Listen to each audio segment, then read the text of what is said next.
Hello बच्चों, कैसे हैं आप सब। आज मैं आपको क्वेश्चन नंबर 41 बताता हूँ। ठीक है, तो क्वेश्चन नंबर 41 में देखिए कहता है कि 4 कंपाउंड दिए हुए हैं और चारों कंपाउंड में हमसे पूछा गया है कि लोएस्ट बॉइलिंग पॉइंट किसका होगा।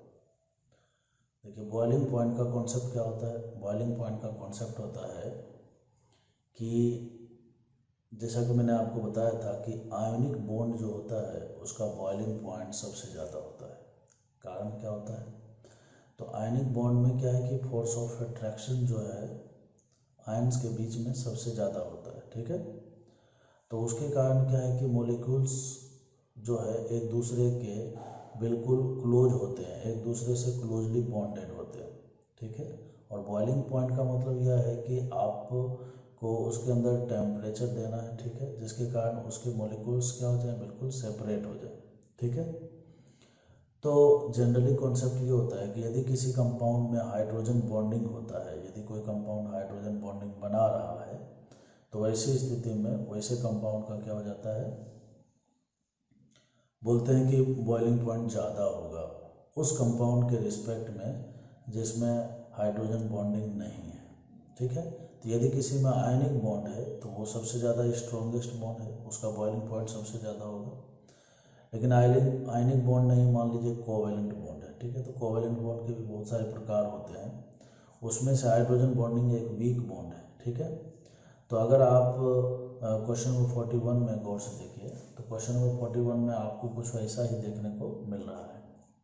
हम जानते हैं कि हाइड्रोजन बॉन्डिंग जो है, हाइड्रोजन बॉन्डिंग के लिए हाइड्रोजन का ऑक्सीजन से, नाइट्रोजन से, फ्लोरीन से, इन तीनों से कनेक्टेड होना बहुत ज़रूरी होता है, क्योंकि वहाँ पर डायपोल क्रिएट होते हैं ड्यू टू इलेक्ट्रोनेगेटिविटी डिफरेंस, और वैसे ही मॉलिक्यूल्स सभी एक दूसरे के साथ क्या हो जाते हैं, इंटरेक्ट हो जाते हैं। देखिए क्वेश्चन नंबर 41 में जो फर्स्ट है ए, बी और डी, इन तीनों में तो देखिए नाइट्रोजन जो है हाइड्रोजन से जुड़ा हुआ है। कहने का मतलब है कि नाइट्रोजन पर डेल नेगेटिव और हाइड्रोजन पर डेल पॉजिटिव। ठीक है, तो ऐसा ही इसका एक और मॉलिक्यूल जो है जब इसके पास आएगा तो जिसमें नाइट्रोजन जो है, नाइट्रोजन पर जो डेल नेगेटिव है ये हाइड्रोजन से अट्रैक्ट होगा। ठीक है, तो कहने का मतलब है कि अट्रैक्शन, हाइड्रोजन बॉन्डिंग वहीं पर एग्जिस्ट करेगा, देखने को मिलेगा जहाँ पर नाइट्रोजन से हाइड्रोजन जुड़ा हुआ है।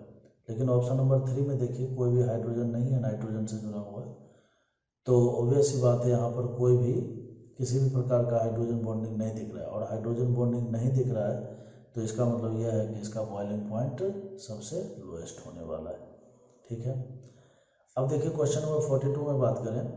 क्वेश्चन नंबर 42 में कहता है कि 4 कंपाउंड दिए हुए हैं और कहता है कि बताइए इनमें से कौन एक दूसरे का आइसोमर नहीं। देखिए, जब स्ट्रक्चर दिया हुआ होता है ना, तो आइसोमर पहचानने का सबसे सिंपल तरीका है कि आप क्या कीजिए, नंबर ऑफ कार्बन को काउंट कर लीजिए। ठीक है, नंबर ऑफ कार्बन, अगर आइसोमर है तो नंबर ऑफ कार्बन तो इक्वल होना ही होना है। ठीक है, ये बात आप समझते हैं। फिर उसके बाद जो है ना, आप काउंट कीजिए डिग्री ऑफ अनसेचुरेशन। ठीक है, डिग्री ऑफ अनसेचुरेशन क्या होता है, डिग्री ऑफ अनसेचुरेशन होता है नंबर ऑफ पाई बॉन्ड और प्लस का नंबर ऑफ रिंग। ठीक है, इससे हमें डी पता लग जाता है।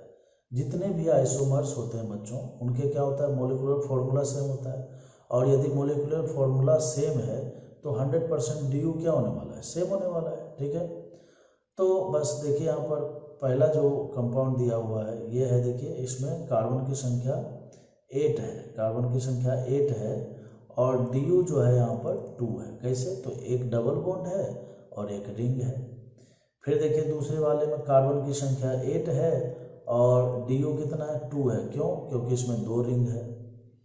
थर्ड वाले में देखिए कार्बन की संख्या जो है 5 + 3 8 है, और इसमें डी जो है कितना है, तो डी देखिए 2 रिंग है तो डी 2 है। फिर उस पर डी में आइए तो देखिए इसमें भी कार्बन की संख्या 8 ही है। ठीक है, 6 मेंबर, तो देखिए 6 तो ये हो गया रिंग, और एक इधर और एक इधर 8 है।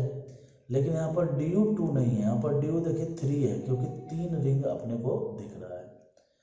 तो फर्स्ट 3 कंपाउंड जो है वो दोनों एक दूसरे के आइसोमर हैं, लेकिन लास्ट वाला जो डी ऑप्शन है वो किसी के आइसोमर नहीं है। ठीक है, मैं उम्मीद करता हूँ आपको ये चीज़ समझ में आया होगा।